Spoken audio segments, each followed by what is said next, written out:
শুভ দুপুর বন্ধুরা, তোমরা সবাই কেমন আছো? আশা করি খুব ভালো আছো। তো স্কুল থেকে আসার পরে বাড়িতে দেখলাম বাবা এসেছে। তো বাবা বাড়ি থেকে যেহেতু বাড়িতে অনেক আম গাছ আছে, তো আমও পেকেছে, তো আম নিয়ে এসেছে। তো এই জন্য খিদেও পেয়ে গেছিলো রান্না করতে করতে। তো ভাবলাম যে আম খেয়ে নিই। আম খেলে কিন্তু প্রচুর মানে খুবই পেট ভরে অনেক। তো আম খেয়ে নিচ্ছি, পাকা আম আর একদম গাছ পাকা আম এগুলো। তো দেখতেই পারছো একদম হলুদ হয়ে গেছে পেকে, আর আমি আমগুলোও খেয়ে নিচ্ছি খুব তৃপ্তি সহকারে। আমার খাওয়া দেখে বুঝতে পারছো আমটা কতটা ভালো। তো আম যদি টক হতো কিংবা অন্যরকম হতো তাহলে খেতেও কিন্তু ভালো লাগতো না। তো হাঁটি মনে হচ্ছে গিলে খেয়ে ফেলবো বা কামড়িয়ে কামড়িয়ে খেয়ে ফেলবো, এমনটা ভালো লাগছে। আর বাড়িতে আগে যখন আমাদের অনেক আগে আম গাছ ছিল, তো আগে অনেক আম খেয়েছি। তো এই বছর আমাদের বাড়ির যে গাছ ছিল সেই গাছে কিন্তু অত মানে আমই ধরিনি, বল এসেছিল কিন্তু আম ধরিনি।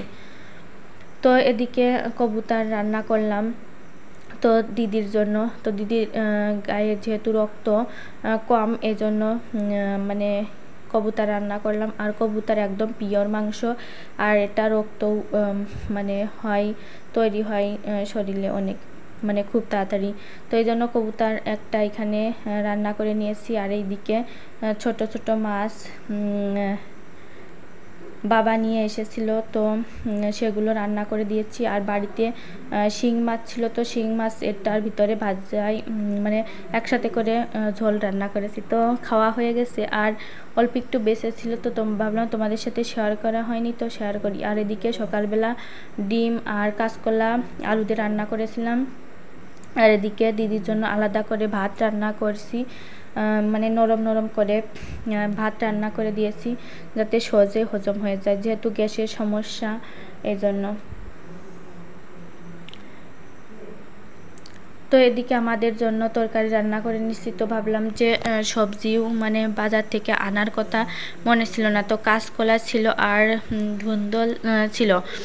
তো কাঁচকলা দিয়ে আবারও তরকারি রান্না করলাম, ডিম দিয়ে আর কাঁচকলা দিয়ে। ভাবলাম যদি দুই প্রকারের তরকারি না রান্না করি তাহলে মানে ফুরিয়ে যাবে, অনেক মানুষ যেহেতু আমরা 8 জন, তো অত মানুষের, আর আমাদের বাড়িতে সবাই মানে তরকারি খায় বেশি। তো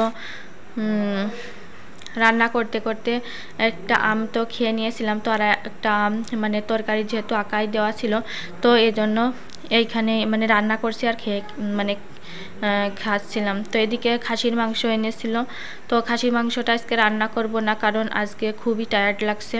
তো যেহেতু কবুতরের মাংস রান্না করা হয়ে গেছে, তো এই জন্য কালকে খাসির মাংসটা রান্না করব। আর খাসির মাংসটা এখন ধুয়ে ফ্রিজে রেখে দেব। আর খাসির মাংসটা মানে খুবই ভালো ছিল।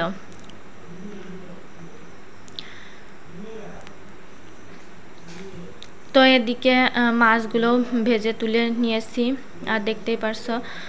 আর মাছের ডিম হয়েছিল অনেক খানিক, তো ডিমটা রেখে দিয়েছি, ভাবলাম যে উচ্ছে দিয়ে রান্না করব। তো এদিকে পেঁয়াজ আর মরিচ দিয়ে ডিম ভাজি করেছি।